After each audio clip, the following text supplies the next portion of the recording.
ಮೈಸೂರು ಜಿಲ್ಲೆ ನಂಜನಗೂಡು ತಾಲೂಕಿನ ಕೆ ಸಾಲುಂಡಿಯಲ್ಲಿ ಕಲುಷಿತ ನೀರು ಸೇವಿಸಿ ಅನೇಕರು ಅಸ್ವಸ್ಥಗೊಂಡು ಓರ್ವ ಯುವಕ ಸಾವನ್ನಪ್ಪಿದ್ದ. ಗ್ರಾಮದ 94 ಮಂದಿ ಈಗಲೂ ಆಸ್ಪತ್ರೆಯಲ್ಲಿ ಚಿಕಿತ್ಸೆ ಪಡೆದಿದ್ದಾರೆ. ಇವತ್ತು ಗ್ರಾಮಕ್ಕೆ ಸಿಎಂ ಸಿದ್ದರಾಮಯ್ಯ ಭೇಟಿ ಕೊಟ್ಟು ಮೃತ ಕನಕರಾಜ್ ಕುಟುಂಬಕ್ಕೆ ಸಾಂತ್ವನ ಹೇಳಿದ್ದಾರೆ. ಪ್ರಕರಣ ಸಂಬಂಧ ಪಟ್ಟಣ ಪಂಚಾಯಿತಿಯ ಕೆಲ ಅಧಿಕಾರಿಗಳನ್ನ ಅಮಾನತು ಮಾಡಿದ್ದೇವೆ, ಸ್ವಚ್ಛತೆಗೆ ಸೂಚಿಸಿದ್ದೇನೆ ಅಂತ ಸಿದ್ದರಾಮಯ್ಯ ತಿಳಿಸಿದ್ದಾರೆ.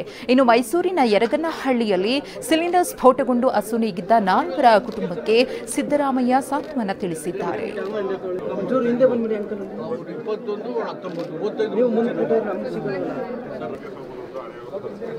ಮೈಸೂರು ಜಿಲ್ಲೆ ನಂಜನಗೂಡು ತಾಲೂಕಿನ ಕೆ ಸಾಲುಂಡಿಯಲ್ಲಿ ಕಲುಷಿತ ನೀರು ಸೇವಿಸಿ ಅನೇಕರು ಅಸ್ವಸ್ಥಗೊಂಡಿದ್ರು. ಓರ್ವ ಯುವಕ ಸಾವನ್ನಪ್ಪಿದ್ದ ಕೂಡ ಆತನ ಕುಟುಂಬಸ್ಥರನ್ನ ಭೇಟಿಯಾಗಿ ಸಿಎಂ ಸಿದ್ದರಾಮಯ್ಯನವರು ಸಾಂತ್ವನ ಹೇಳಿದ್ದಾರೆ. ಜೊತೆಗೆ ಸ್ವಚ್ಛತೆಗೆ ಹೆಚ್ಚು ಗಮನವನ್ನ ಕೊಡಿ ಅಂತ ಹೇಳಿ ಖಡಕ್ ಆಗಿ ಸೂಚನೆಯನ್ನು ಸಹ ನೀಡಿದ್ದಾರೆ.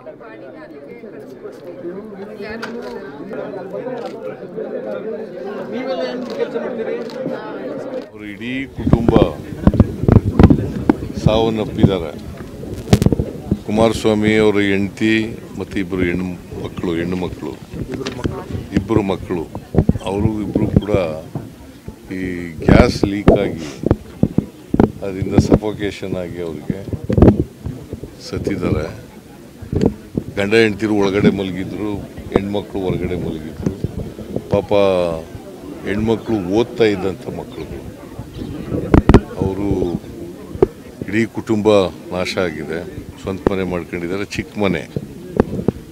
ಆ ಚಿಕ್ಕ ಮನೆಯಲ್ಲಿ ವಾಸ ಮಾಡ್ಕೊಂಡು ಅವರ ಮಡಿವಾಳರು ಕಸಬು ಬಟ್ಟೆ ಒಗೆಯೋದು, ಇಸ್ತ್ರಿ ಮಾಡೋದು, ಈ ಕಸಬು ಮಾಡ್ಕೊಂಡಿದ್ರು.